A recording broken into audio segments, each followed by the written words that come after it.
নমস্কাৰ। আজি কণমানি শিশুবোৰৰ বাবে এটা ভিডিঅ' লৈ আহিছোঁ।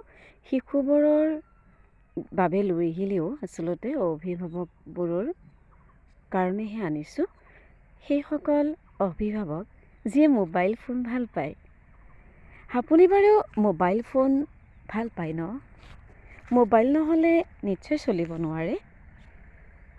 এই যে মোবাইল নহ'লে চলিব নোৱাৰে আৰু মোবাইল ফোন অতি ভাল পায়, হয়তো আপোনাৰ শিশুটিয়েও মোবাইল ফোনৰ প্ৰতি সেইকাৰণেই আকৰ্ষিত সোনকালে হয়। আপুনি ভাল পায়, আপুনি মোবাইলতে কাম কৰে। শিশুৱে সাধাৰণতে অনুসৰণ কৰে। শিশুৱে সকলো বস্তু অনুসৰণ কৰে, দেখি শিকিবলৈ লয়, শুনি শিকিবলৈ লয়। গতিকে আপোনাৰ মোবাইল ফোনটো নিশ্চয় আপোনাৰ শিশুটিৰ কাৰণে, কণমানিটিৰ কাৰণে বৰ আকৰ্ষণৰ বস্তু।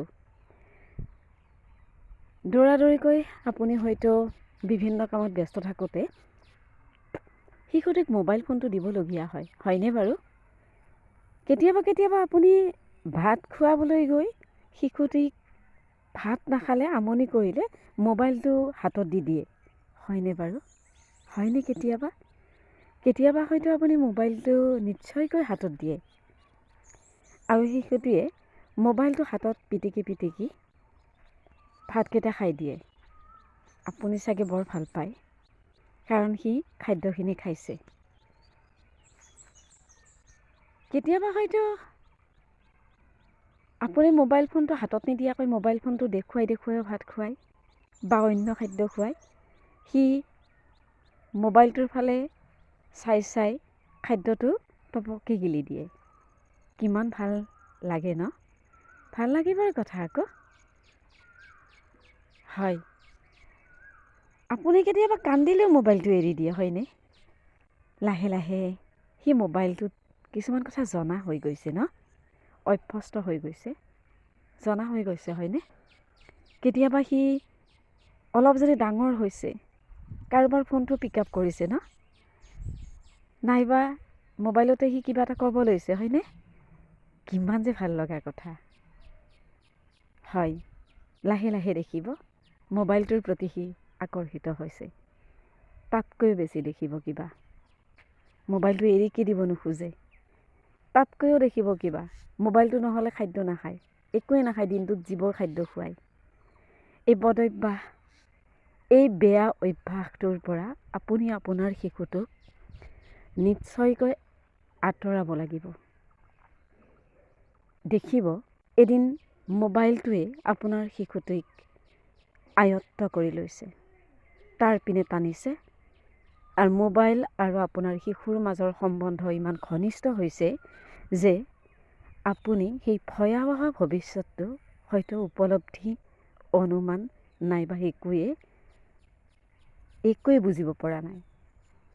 হয়, মোবাইলটো বেয়া বুলি ক'ব যাওঁতে বা মোবাইল ফোনৰ সৈতে এই সম্বন্ধটোৰ কথা ক'বলৈ যাওঁতে আপোনালোকে মোক বেয়া পাব পাৰে, কিন্তু যিবোৰ শিশুৱে মোবাইল দেখিলেহে খাদ্য খায়, মোবাইলটো নোচোৱালেহে যিবোৰ শিশুক খাদ্য খুৱাব পাৰি, সেইবোৰ শিশুৰ কেন্দ্ৰ কৰিহে মই কথাটো কৈছোঁ। অকণমান আপোনালোকে বেলেগ এটা হেবিটছ কৰকচোন, অভ্যাস কৰকচোন, নাইবা কিতাপৰ পাত লুটিয়াওকচোন, নাইবা এটা গুণগুণনি গানেই এটা গাওকচোন, নাইবা অন্য কেতবোৰ অভ্যাসৰ সৈতে শিশুটিক ব্যস্ত কৰকচোন, নাইবা খাদ্যাভ্যাসটোৰ ক্ষেত্ৰত তাৰ অন্য আমনি কিবা আছে নেকি নিৰীক্ষণ কৰকচোন। যিমান পাৰি সিমান মোবাইল দেখুৱাই খাদ্য খোৱাটোৰ পৰা বা মোবাইল নোচোৱাই নাইবা মোবাইলৰ সৈতে খেলিব এৰি দি খাদ্য খুৱাবলৈ লোৱা অভ্যাসটোৰ পৰা আপুনি আপোনাৰ শিশুটোক অন্ততঃ অলপ আঁতৰ কৰিবলৈ চেষ্টা কৰক। মোক কোনেও বেয়া নাপাব এই কথাখিনি কোৱা বাবে।